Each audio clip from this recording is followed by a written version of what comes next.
ഇത്രയും കാലം? നീ ഞങ്ങളെ കാണാതെ മുങ്ങിയടക്കാണല്ലേ? അയ്യോ അല്ല, അങ്ങനെയായിരുന്നെങ്കിൽ ഞാനിങ്ങനെ നടക്കുമായിരുന്നോ? നല്ല പിള്ള ചമയണ്ട, വിശ്വസിച്ചാ തന്നത് അത് തിരികെ മേടി എത്തിക്കാം. കുറച്ചുകൂടി സാവകാശം വേണം, ധൃതി വെക്കരുത്. എല്ലാം ഒത്തിണങ്ങി വരുന്നതേ ഉള്ളൂ. പിന്നെ കേറ്റുമതി ഉഴപ്പിയ എല്ലാത്തിനെയും കണ്ടിച്ചു കളയും. എന്നാ ഏറ്റു, പ്രശ്നമാക്കി നാറ്റിക്കരുത്. എല്ലാം ഞാൻ ഏറ്റു. കൂടി വന്ന ഒരാഴ്ച പ്ലീസ്. ഒരാഴ്ച, അത് കഴിഞ്ഞാൽ നീ ജീവിക്കണോ പറഞ്ഞ വാക്ക് പാലിക്കണോ എന്ന് ഞങ്ങൾ തീരുമാനിക്കും. കേട്ടോടാ? ഓക്കെ, ഞാൻ ഏറ്റു. ആ വാ.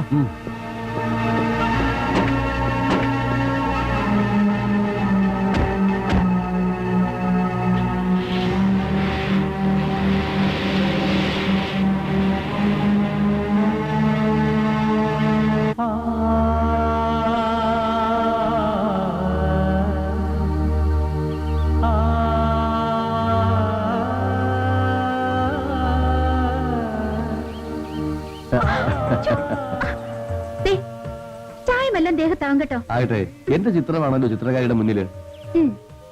എനിക്ക് വേണ്ടി ഇത്രയൊക്കെ ചെയ്ത ആളല്ലേ. എന്റെ ചെറിയൊരു സമ്മാനം. ഞാൻ നിന്റെ മനസ്സിൽ അങ്ങനെ നിറഞ്ഞു നിൽക്കുമ്പോ പിന്നെന്തിനാ? എനിക്ക് കാണാൻ. കല്യാണം കഴിഞ്ഞാ പിന്നെ എന്നും കാണാമല്ലോ. എന്നെ ശല്യം ചെയ്യാൻ ഉദ്ദേശം? ഏയ്, വെറുതെ ഇങ്ങനെ നോക്കി നിൽക്കാൻ. ഈ ചിത്രം നമ്മുടെ ബെഡ്റൂമിൽ വെക്കാനുള്ളതാ. ചേട്ടാ, അച്ഛൻ വിളിക്കുന്നു.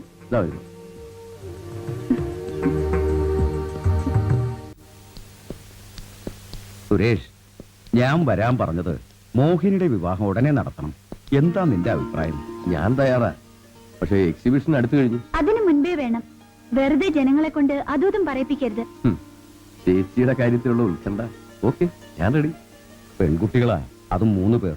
പെങ്ങളുടെ കുട്ടികളാണെങ്കിലും എന്റെ മക്കളല്ലേ മോഹിനിയും ദേവികയും. അവർക്ക് ഞാനല്ലാതെ വേറെ ആരാ ഉള്ളത്? ഇപ്പൊ ഞാൻ കൂടിയില്ലേ, പിന്നെന്തിനാ വിഷമിക്കുന്നത്? മോഹിനിയുടെ കാര്യത്തിൽ ഇനി എനിക്ക് പേടിക്കാനൊന്നുമില്ല. കണ്ണടയും മുമ്പേ നിമിഷയെയും ദേവികയും ഒരു കരയ്ക്കെത്തിക്കണം. എല്ലാം നിങ്ങളുടെ ഇഷ്ടം. എന്തിനും ഞാനും തയ്യാറാ. ഞാൻ ഇറങ്ങും. ആ,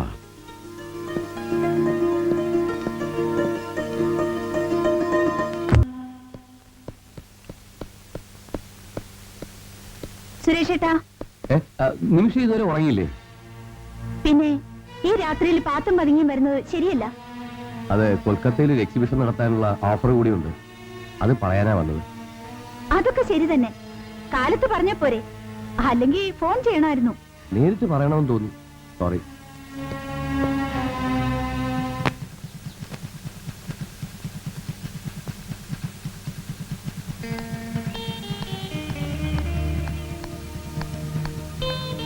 എന്താ പുറത്തു നിന്നളഞ്ഞത്?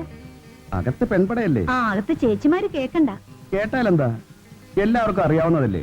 വീട്ടുകാർ ഉറപ്പിച്ചതുമാണ്. മോഹിനി ചേച്ചി കുഴപ്പമില്ല, പക്ഷെ നിമിഷ ചേച്ചി സമയത്തിന് പ്രേമിക്കാത്തതിന്റെ കുഴപ്പമാ. നീ കേറ്, ഞാൻ കോളേജ് വഴിയാ പോകുന്നത്. എങ്ങോട്ടാ ഇത്ര അർജന്റിൽ? എയർപോർട്ടിലൊന്ന് പോണം. വാ, നേരായി. എന്താ വിനോദ ഒരു ചുറ്റിക്കളി? ഞാൻ എയർപോർട്ടിലേക്ക് ഇറങ്ങിയതാ. അത് ഈ വഴി അല്ലല്ലോ മോനെ. ദേവിയെ കോളേജിൽ ഇറക്കാന്ന് കരുതി. എന്താ ക്ലാസ് കട്ട് ചെയ്യിക്കാൻ വല്ല പരിപാടിയുണ്ടോ? ഏയ്, ഇന്നില്ല. കുറച്ച് കൂടുന്നുണ്ട്. രണ്ടിനെയും കൂട്ടിലിറക്കാൻ നേരായി.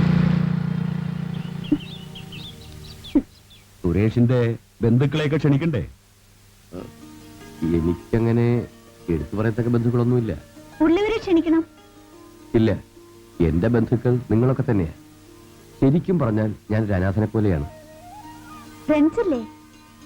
അതും വളരെ ചുരുക്കം. പിന്നെ ചില VIPs ക്ഷണിക്കണം. മോഹിനിക്ക് അത് ഗുണം ചെയ്യും. എന്നാ ഇനി താമസിപ്പിക്കണ്ട. എനിക്കും ചിലരെ വിളിക്കാനുണ്ട്.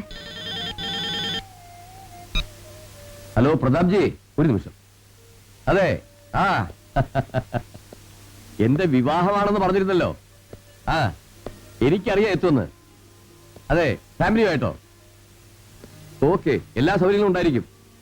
അതെ അതെ, എനിക്ക് അഭിമാനമാണ്. Thank you very much. കേന്ദ്രമന്ത്രിയാ. എന്താ വിശേഷിച്ച്? കുടുംബസമേതം കല്യാണത്തിന് വരുന്നുണ്ടെന്ന്. സെക്യൂരിറ്റി ഏർപ്പാടാക്കണം. ഞാൻ വരട്ടെ. ആ,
ഈശ്വര എല്ലാം ഭംഗിയായി നടക്കണേ.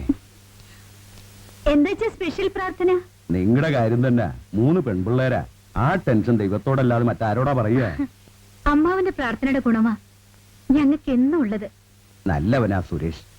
ഇനി എനിക്ക് ധൈര്യമായി വിശ്രമിക്കാം. പിന്നെ വിശ്രമമൊക്കെ ആവാം. ഞാനും ദേവികയും ബാക്കിയുണ്ട്. ഓർമ്മ വേണം, നിങ്ങളുടെ കല്യാണം നടത്താനല്ലേ സുരേഷ് ഉള്ളത്. അങ്ങേർക്ക് നിങ്ങളെ ജീവനാ.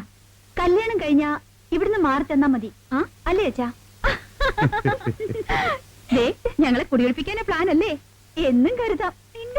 നിങ്ങൾ അമ്പലത്തിൽ പോയിട്ട് വാ, ഞാൻ നമ്മുടെ രാമു പണിക്കരെ കണ്ടിട്ട് വരാം. വേഗം വാ, ദേവിക വരുന്നതിന് മുമ്പ് വരണം.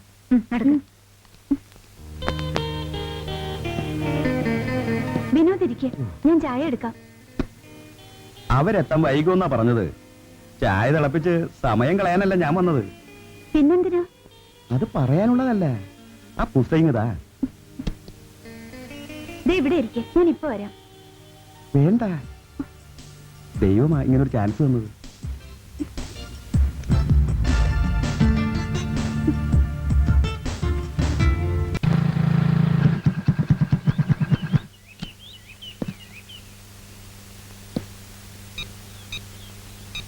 ഹലോ, ഞാനാ സുരേഷ്. എത്രയും പെട്ടെന്ന് ക്യാഷ് എത്തിക്കണം. പറ്റില്ല. ആ, അല്ലെങ്കിൽ എല്ലാം തീർന്നെന്ന് കരുതിക്കോ. പറ്റില്ല. ആ ശരി, ഓക്കെ.